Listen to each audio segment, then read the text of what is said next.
This moment in a tunnel in Mexico, this is a story about a prison escape.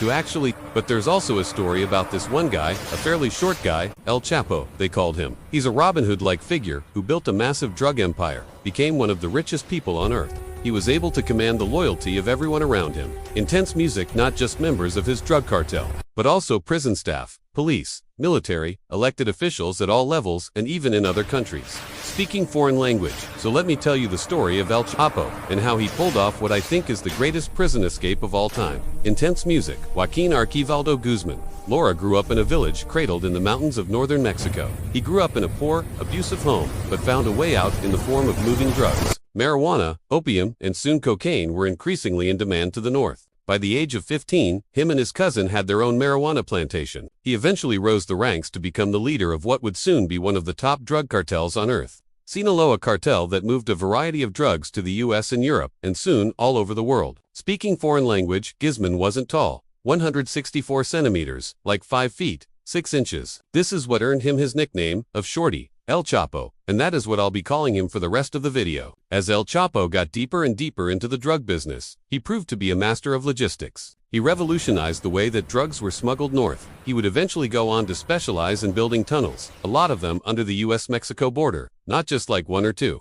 but like over 120 big drug tunnels. And with time, these tunnels became more and more sophisticated engineering feats, with well-designed structural supports, lighting, ventilation. Here's one that his team would eventually build in Tijuana, 1.3 kilometers long. Wait a minute. So I lived in Tijuana for 2 years when I was a Mormon missionary, and I actually lived right next to one of these tunnels. Probably while it was active. Whoa, anyway, that's beside the point. So El Chapo grows into this sort of drug-moving logistics guy.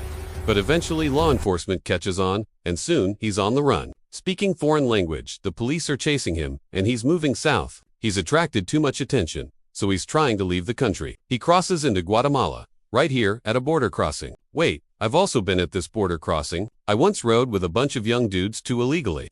Cross this border under the bridge where you're supposed to cross the border. Anyway, story for another day. So El Chapo crosses the border with his fake passport. He makes it past Guatemala City, only to be stopped by a Guatemalan law enforcement checkpoint. The soldiers expected a shootout, but El Chapo went peacefully. He was sent back to Mexico where he ended up in this high-security prison. He eventually got transferred to a different prison, from which he would plot his first escape. Alarm siren blaring. Okay, let's talk about his prison escapes. Probably the reason you clicked on this video in the first place. We're gonna visualize both of these, but let me just tell you that unlike many prison escapes that rely on ingenuity and result in amazing inventions like boats made out of raincoats, El Chapo had a very important tool in his toolkit: bribery, persuasion, the ability to pay money to get security guards and leadership on his side. This was a very important tool, especially for this first one. Funky music, speaking foreign language. So it's the early 90s, and El Chapo is sitting in this high-security prison cell. Got hundreds of security cameras, got all these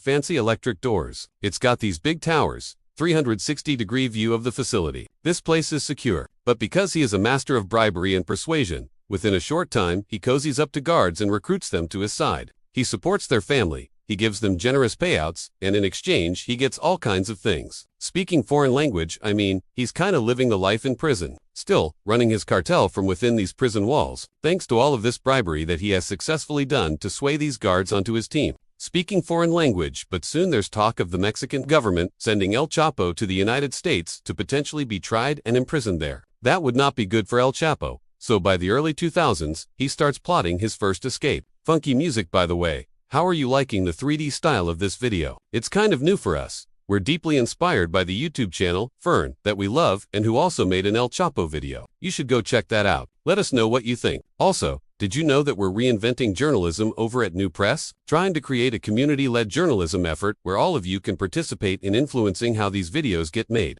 what we cover, what questions we answer. It's just the beginning, but if you're like an early adopter type person who wants to get in on it, go to newpress.com, give us your email, we'll keep you updated. We promise not to spam you. Alright, back to El Chapo. I think we're in 2001.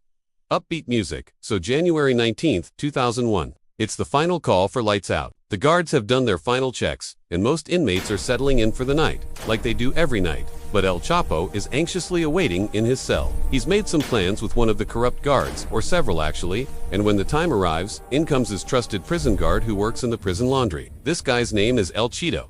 Don't get it confused with El Chapo. they sound the same. Doesn't really matter. El Cheeto's name, like he's gonna not be a big part of the story after this escape. El Cheeto's wheeling in a laundry cart full of dirty prison uniforms, and he quietly opens the electric door to El Chapo's cell. El Chapo eventually climbs into the laundry cart, burrows himself underneath the dirty clothes. Now, there were lots of security cameras around here, but none of them caught this, because they were mysteriously turned off. So yeah, it wasn't just El Cheeto, there's like other people who are doing things to make this happen. Anyway, the guard wheels the cart through the prison block doors. The high-tech designs meant to keep it so that only one door opens at a time. All open smoothly for this escape. They get out to a final security checkpoint and the guard there asks, "Where are you going at this hour?" El Cheeto calmly replies that he's taking out the laundry, as he did every night. Now the guard did look at this overstuffed laundry cart. He even went to search it looking for contraband. Apparently guards would like steal the prison microwave, and so he was like looking like, "Hey, are you stealing the microwave again?" Alas, no microwave. And in fact, this guard didn't find any contraband. I mean, he wasn't looking for a full-size human body at the bottom of the cart. So he waves them through.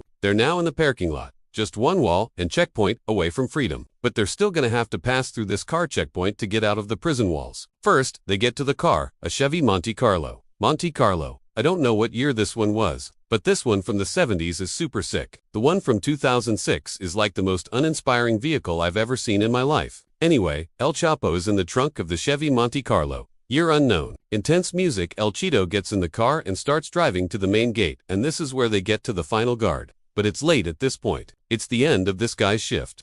He kind of half-heartedly searches the car, looking through the windows, but ignoring the trunk where El Chapo is literally hiding. He waves them through, and El Chapo is free, and no one will discover it for hours. Funky music, speaking foreign language, including the warden. The warden, who is the head honcho of the prison. He had help, a lot of help. This gives you a flavor of El Chapo and his team, and his ability to corrupt people and whatever. But this is basic, compared to the second one. For now, it's the early 2000s and El Chapo is on the loose again. He's about to take his drug empire to a whole new level. Speaking foreign language, and now I'm gonna do an ad read, cause this is a great time to do an ad read. Right in the middle. Don't leave because the story's about to get really juicy. And that sponsor has to do with the shadowy underground tunnels of the data broker market. Our data, our names, our addresses, our internet browsing habits is recorded constantly. And then it is packaged up and sold to companies that want to somehow exploit it. Market to us. Put us on people's search sites. Send us junk mail, random texts, jack up our insurance premiums. I hate it. Feels very invasive. Incogni is the sponsor of today's video, and they're a company that solves this problem. When I signed up for Incogni, I gave them permission to go out on my behalf to start the long, arduous process of taking my name off of these data broker lists, which I am legally entitled to do,